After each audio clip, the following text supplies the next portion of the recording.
If you have eczema, then you know how difficult it is to fall asleep, to stay asleep, to just be in bed at night. You know that the itchiness really increases at night. And so that is why today I am talking about how eczema disrupts sleep and the proven remedies for the restful nights of sleep that we really need to be getting. Let me fix my mic there. All right, let's do this again. So today I am talking about how eczema disrupts sleep and how are we going to get that restful night's sleep? How are we going to really heal from the inside out so that we stop being itchy so that we can get a restful nights of sleep, because that restful nights of sleep is very, very important in order for us to heal if we have eczema. So please join me in today's conversation. And we have our agenda is just a 30-minute session. For 15 minutes, we are going to talk about eczema and sleep issues. And then we're going to talk about those proven remedies, some sleep hygiene issues that I need you guys to pay attention to. And then you can ask me anything, a live Q&A. So definitely start entering your comments, your questions, and I will go back and answer those at the end, okay? So, first of all, why is sleep so important for healing eczema? Well, sleep is really when we do a lot of things in the body, including repairing our skin. This is when we reduce the inflammation in our body as well. During our very deepest sleep, we are actually producing anti inflammatory cytokines, which help to calm those eczema flare ups. And we are also balancing our hormones during this time. This helps to regulate our cortisol and melatonin levels and helps to regulate what we call the circadian rhythm. And so this is very, very important in an eczema case. And so sleep is so, so important. And unfortunately, sleep is so difficult. Can we all who are here who have eczema say yes? Because absolutely, this is one of the hardest things. I think next to the itch, sleep is one of the most difficult things that an eczema person has to go through. And so, why is this so difficult? Well, number one is the circadian rhythm disruptions that happen when we have eczema. And there's so many reasons that this happens. So, number one, we have seen in research that the natural rhythmic secretion of melatonin, which is something that increases as the lights turn down, our cortisol, which is our hormone that's released from our adrenals, that hormone starts to fall and our melatonin levels rise. And we have seen that this is diminished in people with atopic dermatitis or eczema. And so that melatonin really helps us to sleep at night. This helps us to feel rested and be able to fall asleep and then be able to stay asleep. So we see that that natural rhythmic secretion is lower in people with eczema. And next, because that cortisol level is falling, and for those of you who don't know, cortisol is kind of what wakes us up in the morning. This is what manages our circadian rhythm. The lights turn on, the sun rises, our cortisol levels rise, and then we wake up. And then as the day goes on, these cortisol levels start to dip. And then as they fall, melatonin levels rise. And that a lot of that is actually managed by the light and dark that we are exposed to. So we're going to get into that in terms of sleep hygiene, how important it is to manage that light dark in order to make sure your circadian rhythm is working really well. But in an eczema person, this can really be messed up, and that can be for a number of reasons. But one of the reasons is because we are using things like topical steroids, we're using oral steroids, and these steroids, as we know, they're called cortisones. They are actually a derivative of cortisol, which is that hormone that I'm talking about. So when we're taking those topical steroids or those oral steroids that are commonly prescribed for eczema, this can really further disrupt the cortisol production and also disrupt that melatonin production as well. So circadian rhythm dysfunction is a big one in an eczema case. And so this is something we really need to do a lot with in terms of good sleep and day hygiene as well, in terms of making sure that we're balancing the circadian rhythm. So that's one of the reasons we eczema people have a really hard time sleeping.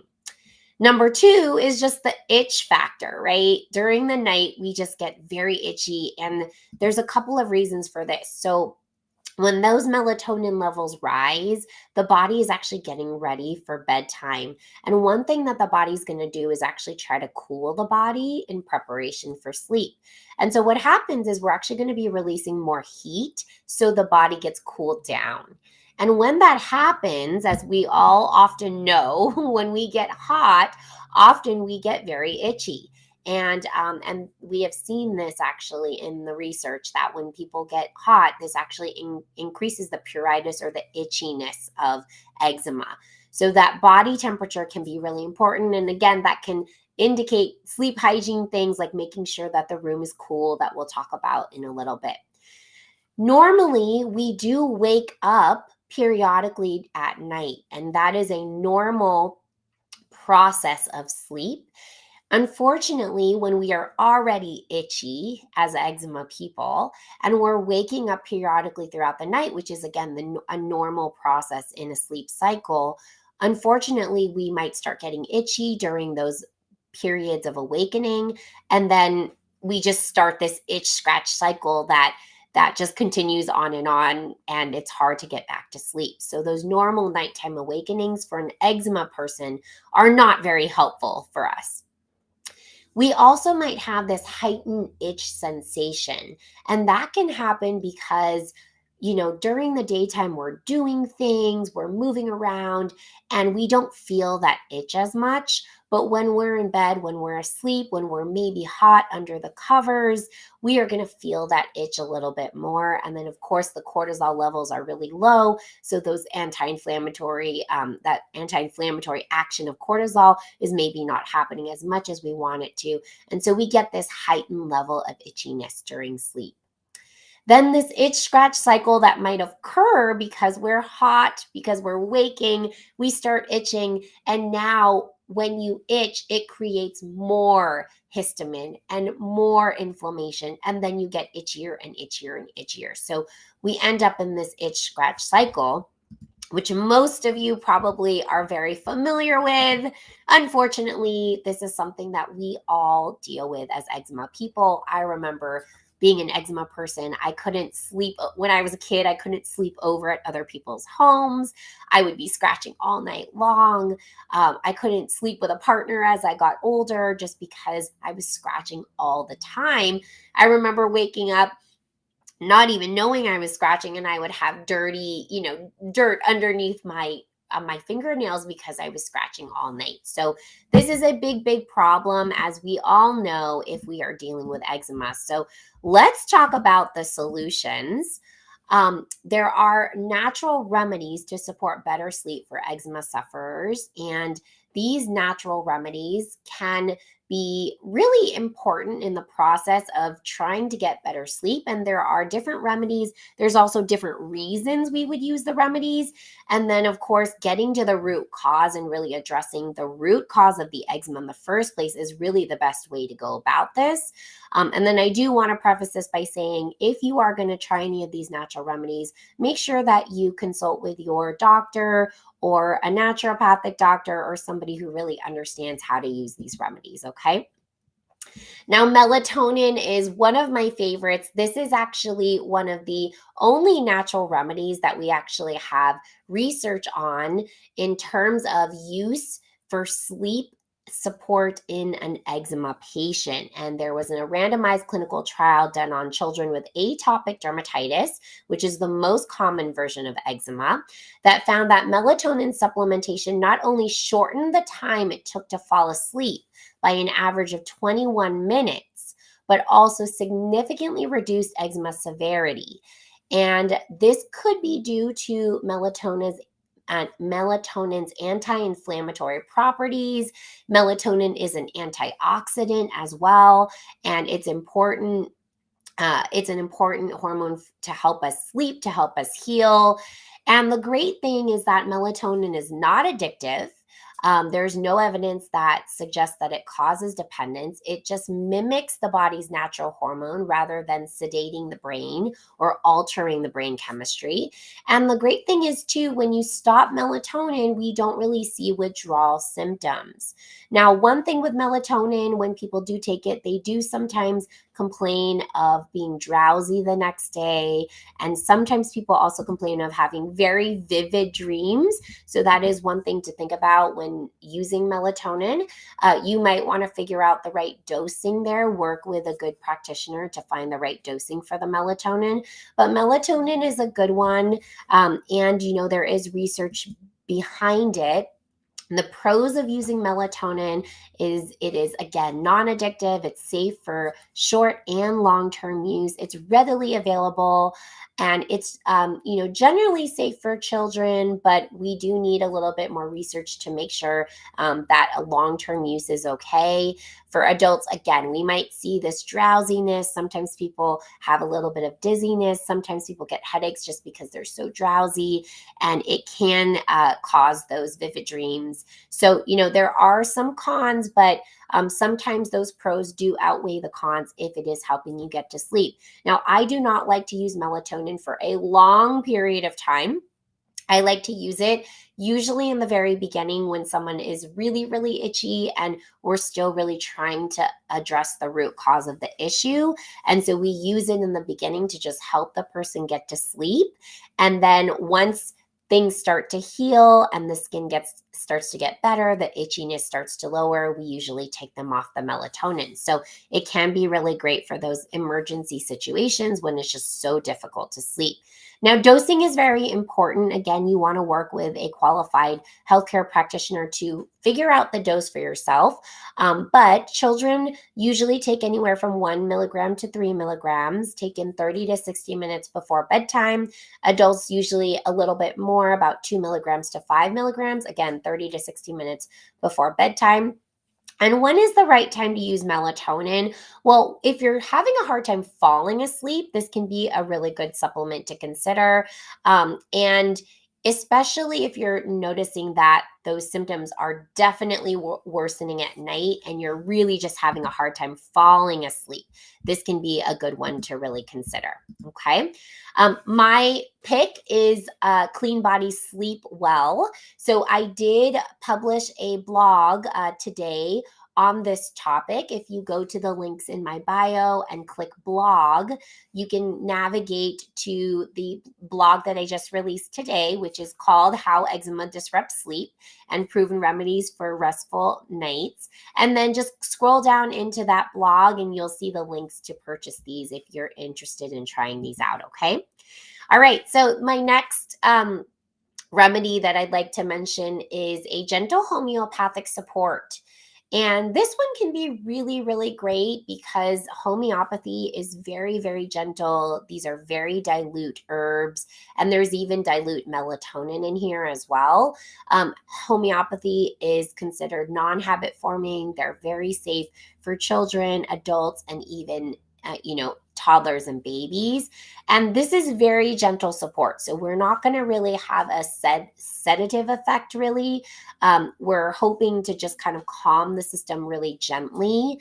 In terms of homeopathy, there isn't a lot of research about homeopathy just as a whole, but clinically, I love using homeopathy.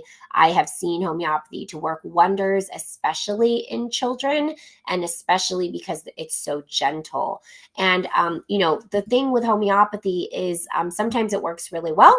Sometimes it doesn't work as well. So, usually you just have to try it. And this is a great place I like to start for kids is just with this really gentle remedy called Guna Sleep. And it's really easy. It just comes in drops. You can just put it in a little bit of water. So pretty simple, pretty easy. And the great thing is, not a lot of side effects and very, very gentle. Okay. So Guna Sleep, again, navigate to the blog and you can find the link there.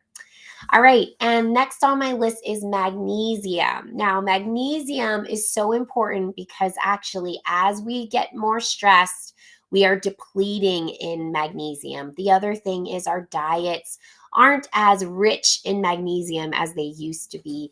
And so we sometimes need to supplement with magnesium. And magnesium is actually a mineral that most people are deplete in, and we just don't typically know about this. Okay. So I love magnesium. If somebody is having trouble falling asleep, waking up at night, maybe you're having muscle tension, so you know how we use Epsom salt baths to calm our muscles if we've done a big workout. Epsom salts are actually made of magnesium, and the way that works is it actually calms the muscles. The other reason I often like to use magnesium is if someone is having a lot of constipation, which is something I do find with my eczema patients, is often sleep issues with constipation issues are something that I find together. So this can be a reason to maybe use magnesium. The pros of this is it can get that calm nervous system. And if you're having any muscle tension, it can calm the muscle tension as well. And then if you're having constipation, it may also improve the constipation. The cons is if you are using a certain type of magnesium, like magnesium citrate, it can cause diarrhea if you take too much. So often with dosing, we like to go to bowel tolerance if you're using magnesium citrate. But the plus side is if that you are having constipation, then sometimes that magnesium citrate could be a good choice, because what it does is it brings water into the colon, and that allows you to have a nice, fuller bowel movement if you aren't having daily bowel movements. If you have any kidney issues, you do want to make sure to check with your healthcare provider before using magnesium, because there could be a problem with taking magnesium if too much magnesium, if you do have a kidney issue. Okay. And then my recommendation here for magnesium is magnesium glycinate. And so if you go to my blog again, you can see the link for this direct product. All right. All right, next we have ashwagandha, and ashwagandha is an herb. This is an adaptogenic herb. This helps to balance the stress response and regulate those cortisol levels. And this can be important for what we were talking about earlier, which is that circadian rhythm. And so this is one of my favorites. There's no direct research linking ashwagandha to eczema in particular, but ashwagandha has been shown to help with the cortisol balance and help improve sleep quality. So it's really well known for that. And sometimes people can feel some nausea or drowsiness. Sometimes people who are taking medications, like medications for thyroid, do need to be careful with this. So if you're taking any medications, or even medications that are anxiety meds or depression meds, you want to be careful with using this. So make sure to ask your doctor first. And if you have a thyroid condition, you also want to be careful with taking ashwagandha. Okay. If you're someone who is having a hard time sleeping and you are super stressed out, this might be a good choice for you. And my pick here is Cortisol Manager Allergen Free, which actually doesn't only have ashwagandha. It has ashwagandha and it has a couple of other things in here that will help to balance the cortisol levels. If you are having, a lot of cortisol at night, maybe you're someone who feels wired and you just feel like you have so much energy or anxiety, this is a really good thing to consider. Okay. All right. GABA is another one I really like. GABA is actually a neurotransmitter that our body should make that help to calm our nervous system down and promote relaxation and also help us have better sleep. GABA has been shown in studies to reduce anxiety and promote restful sleep. There isn't a study that's kind of directly related to eczema sufferers, but in general, GABA has been used very successfully to really calm the system. The pros, it does reduce anxiety, promotes relaxation. It's really safe for short-term use.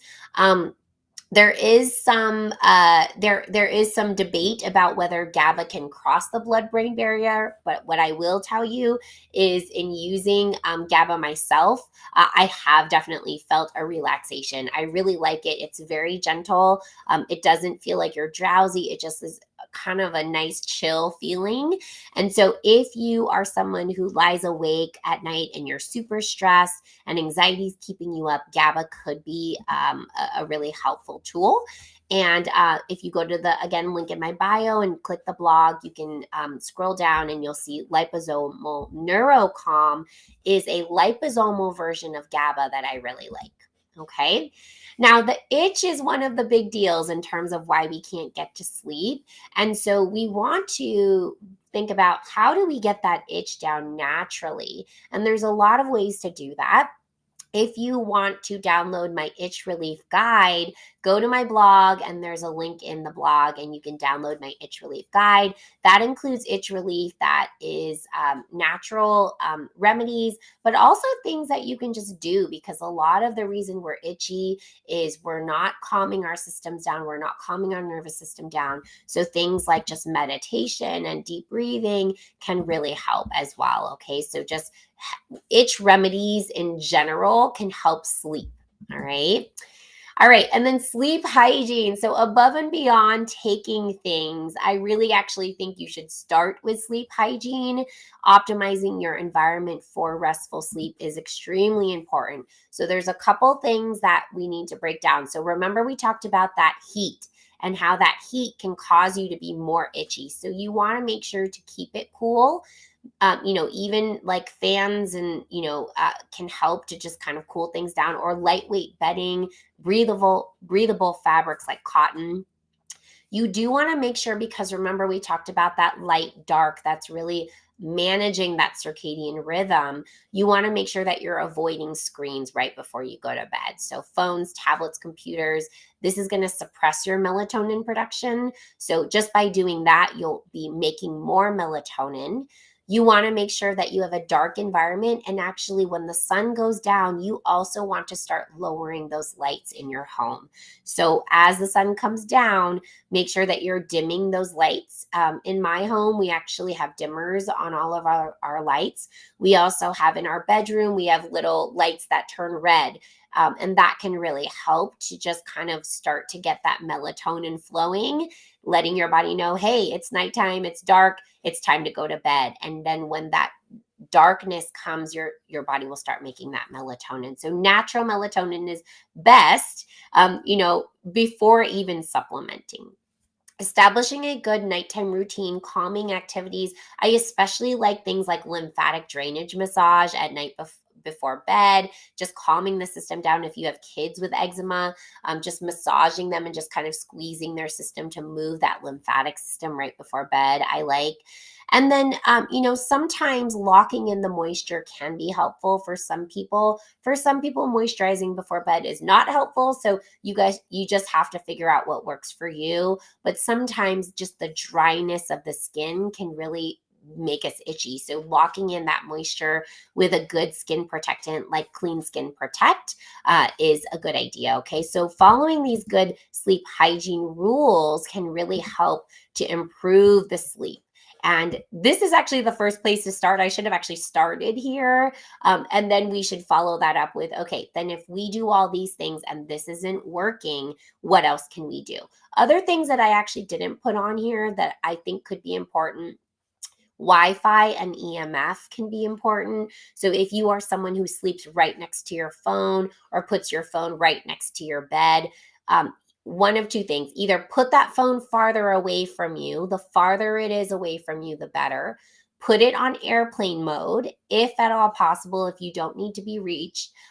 It is a very good idea anytime your phone is near you. If you don't need to use it, put it on airplane mode.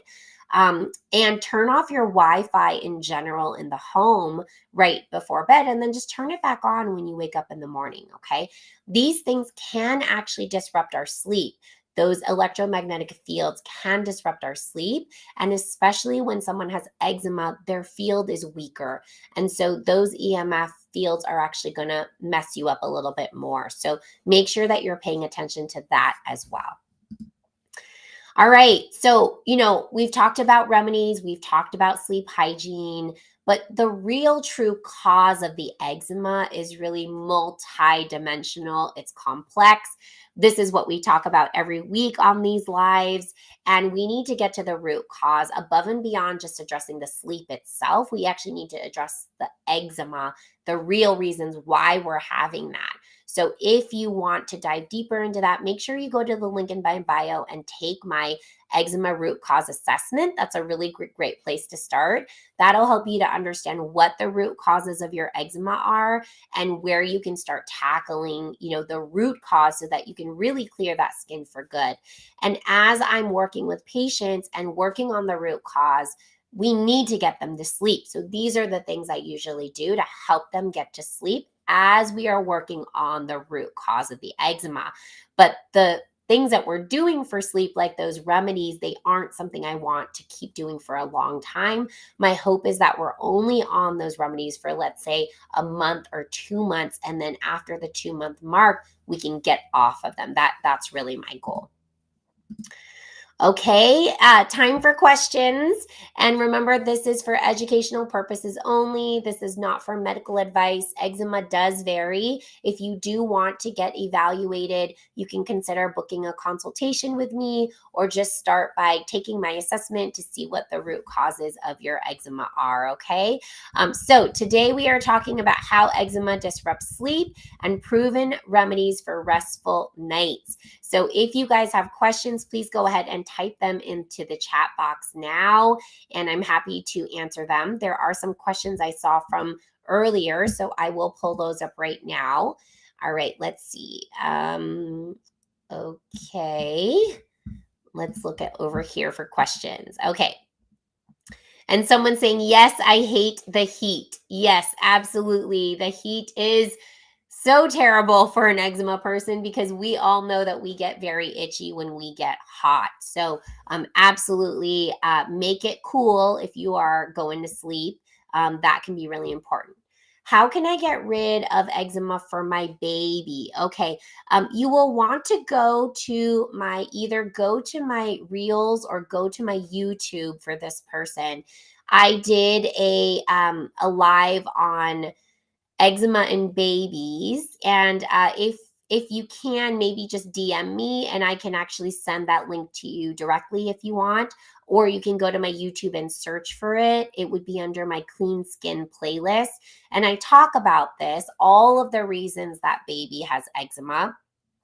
And oftentimes that eczema is due to a number of things. So for everybody, it can be due to toxic burden. It can be due to microbiome imbalance. It could be due to leaky gut, leaky skin. For a baby, when they have toxic burden, the question is, where did they get that from? They could have gotten it from mom is one place. It could have been transferred via the placenta, via breast milk. And then, did they get it from the environment? So you want to check like tap water, drinking water, all of those things. Is it from the food that mom is currently eating? Is it from other medications that have been given? And then we also want to think about microbiome imbalances. So if mom delivered via C-section, that could be one reason that baby doesn't have a good microbiome, or let's say a full microbiome, because a lot of the microbiome that babies get is via the birth canal during labor. And so that could be a reason as well.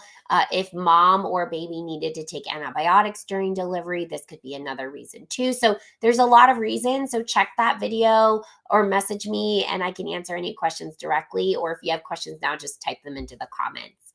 Which type of magnesium? Yeah, so I put that on there. So magnesium glycinate is a great one if you're just trying to get the kind of sleep effects or the kind of calming effects of the magnesium. If you're also wanting to get the bowel movement effects too, you might want to go with magnesium citrate. Do you suggest taking tryptophan or 5-HTP for insomnia? This is a great question. So what tryptophan or 5-HTP does is it actually increases serotonin, which actually in effect does increase melatonin as well. But the problems with tryptophan or 5-HTP is that for some people, it can actually cause imbalances in the neurotransmitters if that's not something you need. So, for example, for me, I really don't like taking 5-HTP. When I take it, I just feel weird. I can't explain it, but I don't feel good. I feel weird, and so I don't like taking it for that reason. And I do think this is a problem for a lot of people because it can affect those neurotransmitters. So I don't like it unless we know for sure that you are low in serotonin. If we've tested you and your tryptophan levels are low, this could be a reason to take 5-HTP. Or if you have depression or you're feeling, depression symptoms, then maybe 5-HTP or tryptophan can be helpful. All right. Any other questions, please go ahead and type into the chat box now. I'm happy to answer any and all questions. If you guys want to type into the comment or chat box now, again, I'm happy to answer any and all questions. Today, we are talking about how eczema disrupts sleep and the proven remedies for restful nights. So definitely type any questions here because this is a big problem for any eczema people. We all know that sleep is such a difficult thing to overcome. All right. So while you guys are typing questions, we did have a clean food challenge last week. And I was very happy to see a lot of people joining in on this challenge. This is where we were posting pictures of clean food plates. These were beautiful rainbow colored plates that were filled half with vegetables and colorful fruits, and then the other half with proteins and good fats and good fibers. So if you did join us, you will be receiving a DM from me later today with a link to download your Eczema Relief Jumpstart Guide. So thank you for joining us there. And 2 lucky participants are going to be chosen to win my root cause consultation plus my topical kit. But because we had 3 people that actually did such a great job, they were posting throughout the week. One person actually posted a post where she showed all her food pics throughout the week. I am going to actually award 3 lucky participants with this gift of the Clean Skin Topical Kit, which is a 3-step kit that includes 2 sprays. One is a hypochlorous acid spray, one is a topical probiotic spray, and the other is an ointment, and a root cause consultation so that we can dive deeper and understand the root causes of your eczema. And the 3 winners are Carissa, Christine, Sheila Shops, and LJ. So great job. You guys did an awesome job. And thank you so much for participating. I will see you at your root cause consultation, and we will be sending you your Clean Skin Topical Kit. We will reach out to you later today. Okay. Let's see. We did have another question here. What tests do you recommend to test neurotransmitters? Yeah, so there's some good tests to check neurotransmitters. These are urine tests. I typically like to assess whether this is something that we want to do. If you are taking medications, this can affect the test. So this is something to note. And this is, again, a urine test that I usually order when someone works directly with me. Okay. So in terms of the companies, there's a lot of different companies that offer these neurotransmitter tests. But I would usually choose based on what I want to see. So sometimes I don't only want to see the neurotransmitters. I also sometimes want to see the precursors of the neurotransmitters, like the amino acids, like tryptophan, glutamine and things like that. That could be precursors to the neurotransmitters. And then we also, along with that, often I like to look at hormones. So I like to look at things like cortisol and DHEA and sex hormones for men and women, because those can also affect whatever we're trying to test for in terms of neurotransmitters. All of those can play a role. Okay. All right.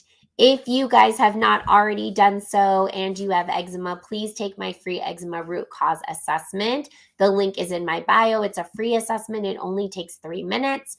If you fill that out, you'll really start to understand the root causes of your eczema. There are 6 top root causes that I've identified. And so you'll fill out some questions to see if you fall into any of those categories.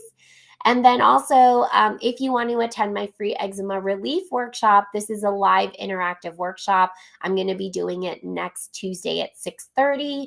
And in this workshop, you'll get access to my journaling system. So you can actually start journaling your symptoms, your pictures of food, pictures of skin, even pictures of poop.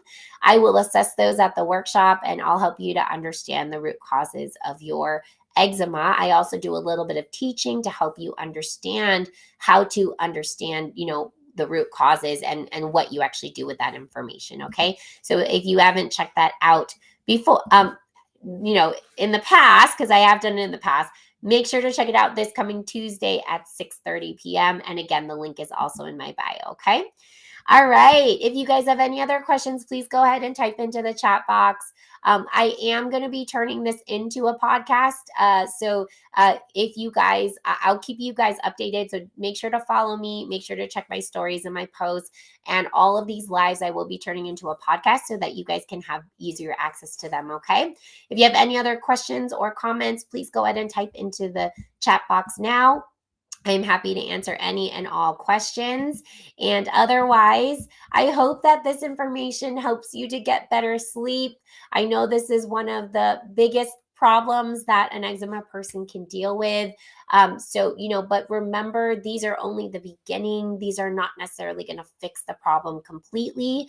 You do need to get to the root cause in order to heal that skin, heal that eczema, and get better sleep for good. Okay. Have a great week, everyone. And I will see you next week. Oh, someone else is asking, what is the best way to relieve itching skin? Okay. Evelyn Reese, this is a great question.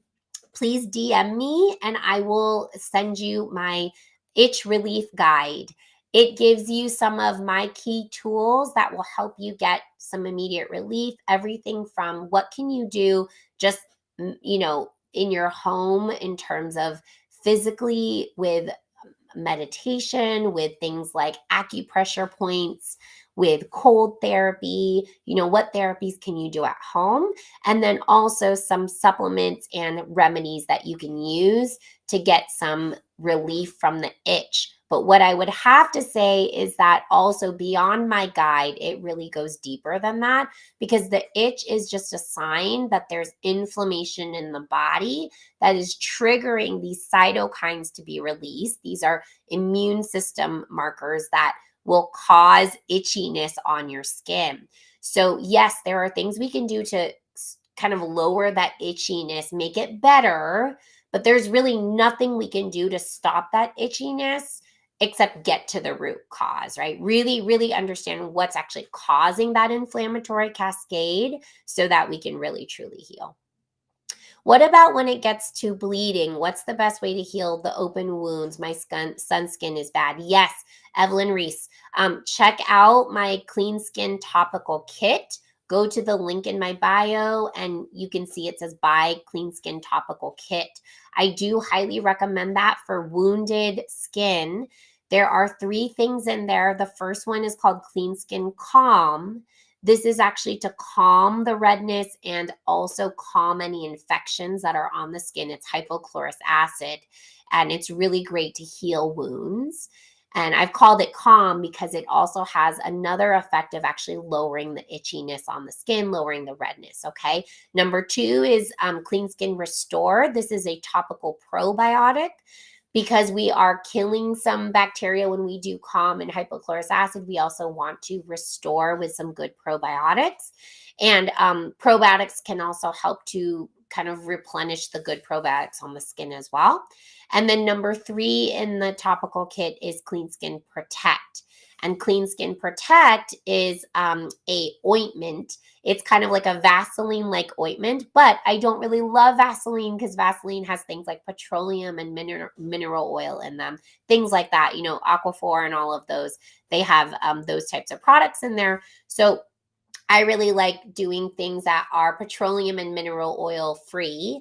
I also like ointments that are free of soy and free of coconut. I just have found that a lot of my patients have sensitivity to soy and coconut. So I like to make sure that we remove those as well. So my product doesn't have those because those are some things that I've just noticed to be a problem with my eczema patients. Okay. All right. Any other questions? Any other comments? Please go ahead and type into the comments box now. I'm happy to answer any and all questions. Aquaphor isn't working well. He is miserable. Okay. So if he is miserable, one thing you might want to think about doing is sometimes when ointments cause more itchiness, sometimes we want to think about not using them and doing something that's called no moisture therapy, where we actually don't put ointments on the skin. If you're really having a hard time with this and you want a team to kind of support you through this, I might, and I don't know how old your son is. This is so, I know how hard this is when we have little ones who are going through this and we don't feel like we can help them. That's really what my team is built to do. We're there for you kind of the entire time to help you through this, to help really give you all these tools to help you get to that finish line. So Evelyn, you may want to think about doing my assessment. If you want to kind of just see what the root causes are for your son, fill it out for your son. Okay. And then you can think about booking a consultation once you kind of peruse through that, understand a little bit about the root causes. Yes, this is for all ages. We treat a lot of pediatrics, a lot of kids, unfortunately, because eczema is something that's plaguing our little ones in today's world. And the reason for that is because we just have so much toxicity in our world. Our babies' bodies are kind of screaming out for help, like, hey, we need help. There's a toxic burden happening here. And then there's also a lot of microbiome imbalance because also of some things that are in our world as well too. So because of that, this is affecting a lot of our kids. And so we do treat a lot of pediatrics in our practice. Okay, he's 10. Okay, yeah. So a 10-year-old, oh, I know how hard this is for kids. And so, we really try to help you through that. And really, I like to zoom out and try to figure out, okay, what are all of the factors involved in the eczema? Because unfortunately, eczema is not a one size fits all type of disease. And I don't think any disease is really one size fits all in terms of the way we can treat. We really need to understand what are the factors for you in particular, and then how do we address those is going to be different for everybody. Okay. All right. And then is there a universal eczema product center available? I feel like only so many products are available at the local general store. Is there a universal eczema product center available? I know that. So if you go to the product, go to my product recommendations. It's in the link in my bio. And if you go to skin and eczema, there's a section called skin and eczema, and you scroll down. There is a company called the Eczema Company that we have a link to there. And then there's a bunch of other companies there that you can check. And I think the Eczema Company does sell a lot of eczema products. And then we also sell a lot of eczema products too, if you want to go to my product recommendations and just navigate to skin and eczema. Okay. Yes, all ages. I have bad eczema too. Oh, okay. I'm sorry to hear that. So if you have eczema also, Mom, you do want to think about whether, one, yes, it could be inherited. That's number one. Absolutely. How can it be inherited? Well, we've discovered a gene it's called filaggrin. And there can be a mutation in that filaggrin gene where you don't actually make filaggrin, which helps to support a very strong skin barrier. So that's one that we've identified. I do believe that there's others that we just haven't identified yet, because I do absolutely think there is a genetic piece to the eczema. But that's one that we have uncovered. Now, does that mean that we cannot heal it? No. It means that you have a predisposition for eczema. Your son has a predisposition for eczema. But what you do in your life can change how that expresses. So it's called epigenetics. Epigenetics is what we do in our life can change what happens. And so we can absolutely reverse these issues. But what is probably causing or potentially causing this genetic malfunction to kind of express itself are environmental, lifestyle, and nutrition factors.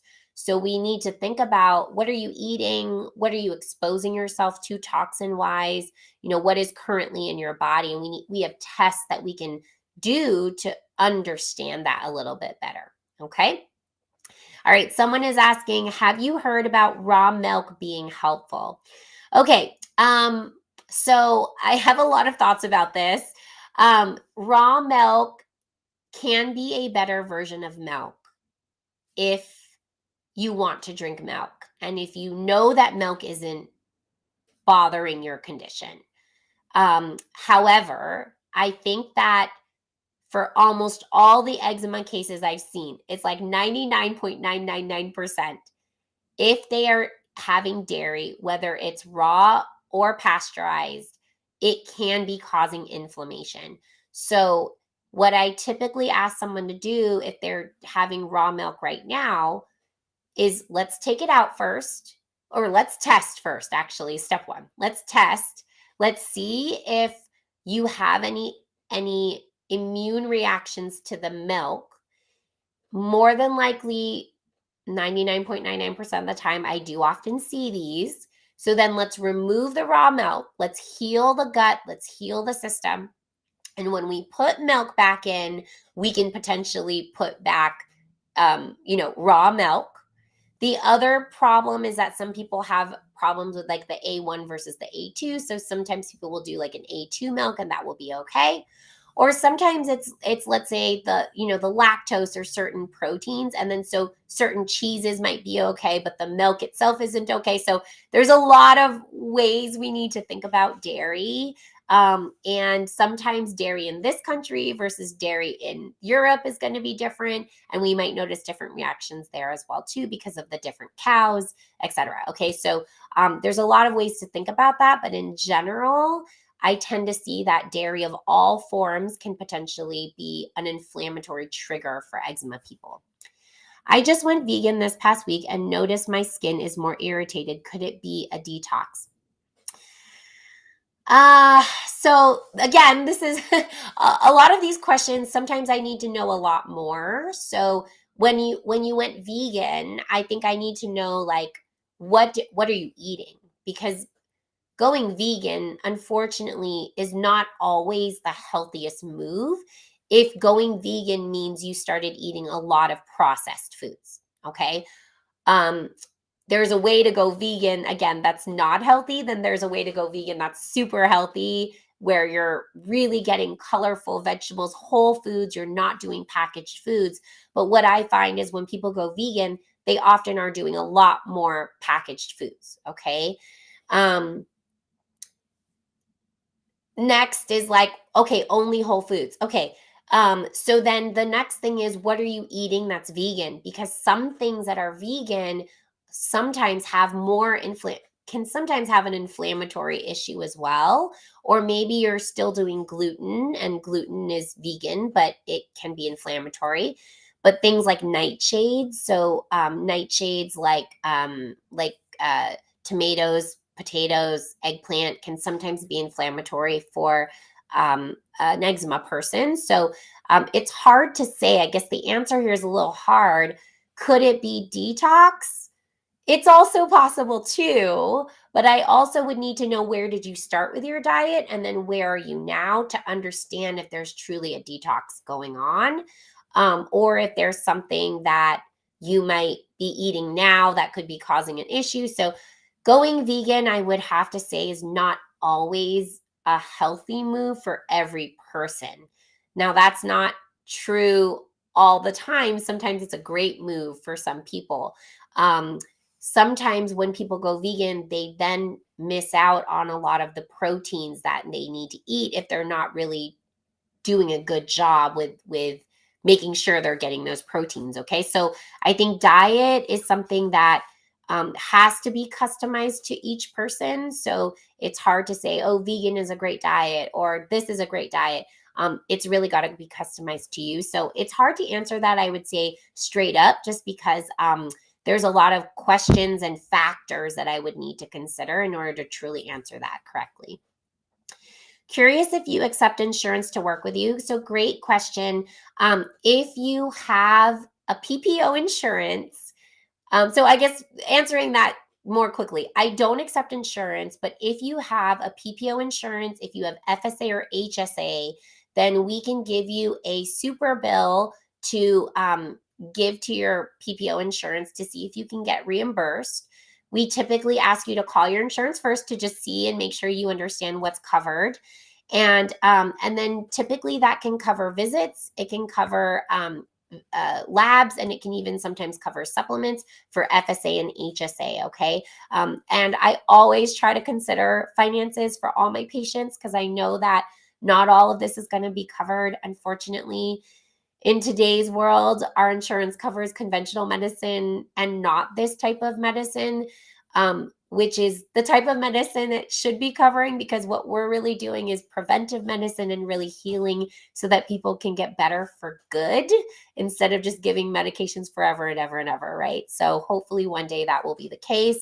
Currently, insurance, it's on a case-by-case basis for each insurance company, but I will tell you that I have had people who have gotten coverage in terms of giving the super bill to their company and then getting checks in the mail. Okay. All right. All right, this is true. And they keep pumping me with ointments and injections. I know. And I was that person. So I was born with eczema. For those of you guys who don't know, or maybe you just started following me, I was born with eczema. And for 25 years, I just used topical steroids. I wanted to be a dermatologist and I wanted to figure out, how do I heal my eczema? And when I went down that road, I really didn't find answers. In fact, dermatologists would tell me time and time again, my diet had nothing to do with it. And then I saw a naturopathic doctor who is the same type of doctor as me. And that doctor told me to change my diet and gave me some supplements to support my organs.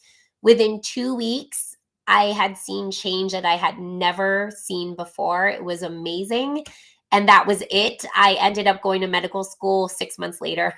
So that's how I became a naturopathic doctor. So I feel very strongly about, I think conventional medicines have a place, and the place is when you're in an emergency situation. But unfortunately, in eczema, they're used chronically and then they can cause more problems. So yeah. All right, how do you treat dyshydrotic? Okay, so I just did a live last week on the 7 types of eczema. Dyshydrotic eczema was on that list. Dyshydrotic eczema, for those of you guys who don't know, it's usually on the hands and the feet. They're usually little bubbles. They look like little blisters that come on the hands and the feet. And how do you treat this? Well, I talked in my last live about the root causes of dyshydrotic eczema. One of the biggest ones that I have seen is stress. So I know that sounds really weird for that to be connected, but that is one of the biggest things that I've seen. But then, of course, there's also if someone is using their hands a lot, if someone is in a field, like if they're a nurse or an esthetician or someone who they're washing their hands all the time with harsh chemicals, that can be a reason for that as well too. So there's a couple of different reasons for that. And what we can do, again, we do testing. And so for me, the investigation part is really important. So, we either need to do testing, and then the other way I like to do things is journaling. So I like you guys to download my app and then journal your symptoms, because when you start to actually see what you've been doing and what's triggering, and then I get to see it too, this can be a way to really understand, because sometimes we only depend on labs, and it's not just labs.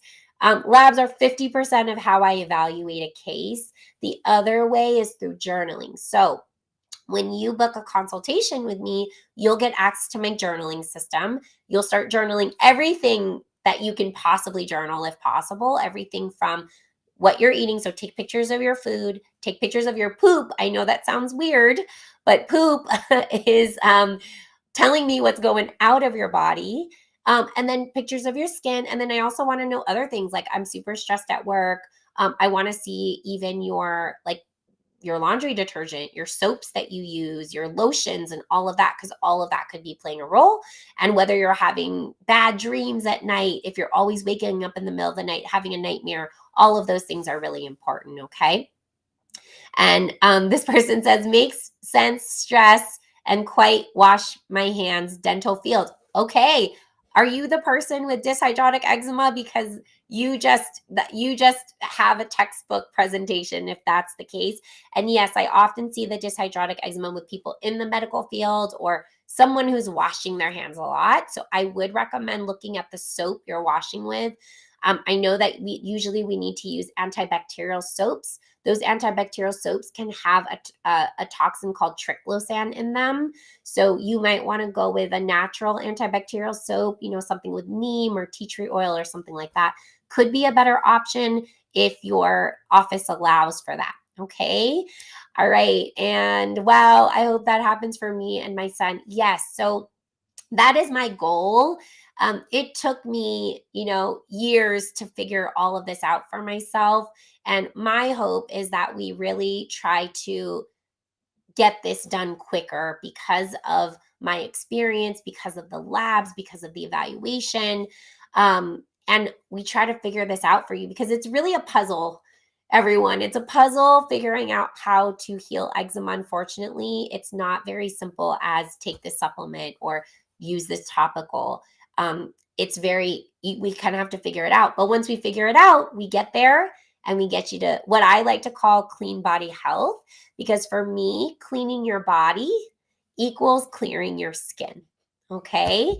And you're very welcome, Evelyn. And Zara, you're very welcome as well. And oh, hello, Zara. Okay. Yes, I do remember you because I remember your name. You have a very cool name.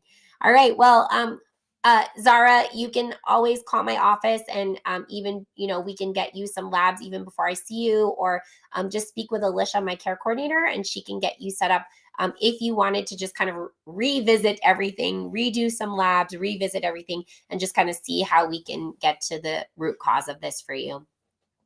They kept saying it's not curable and I'll have it for life. Evelyn Reese, I want you to know this is not true, okay? I am sitting here before you, eczema free.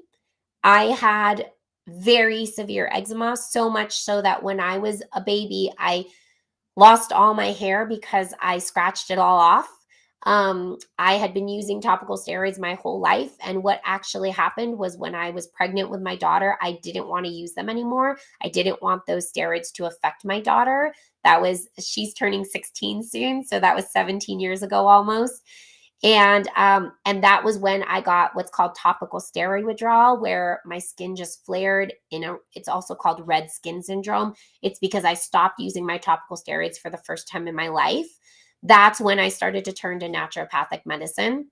I went to med school and I really started to uncover all of these things that we need to do that I've been talking about today.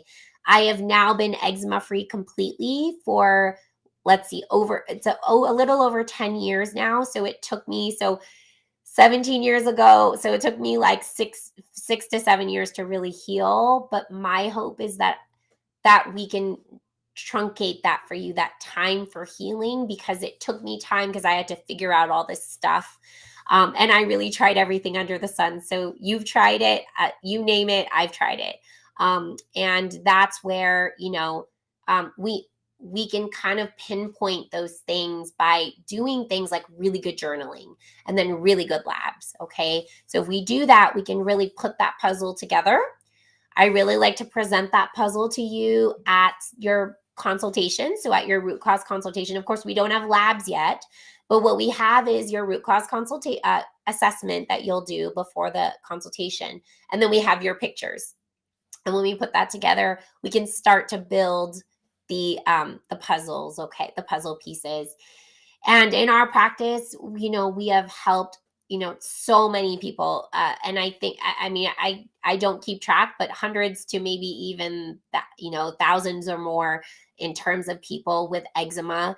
get to the what I call clean body health, where their body's so clean that their body's not showing that eczema anymore, which eczema, I want you guys to think about, is really just an alarm system. Okay. It's an alarm saying there is a problem. Let's fix the problem. And instead of actually fixing the problem, we are silencing that problem with medications. Okay. So I want you guys to know, if you leave with anything today, I do want you guys to leave with hope, that there is an answer. Go to my website, check out the pictures, go to my YouTube, check out my testimonials.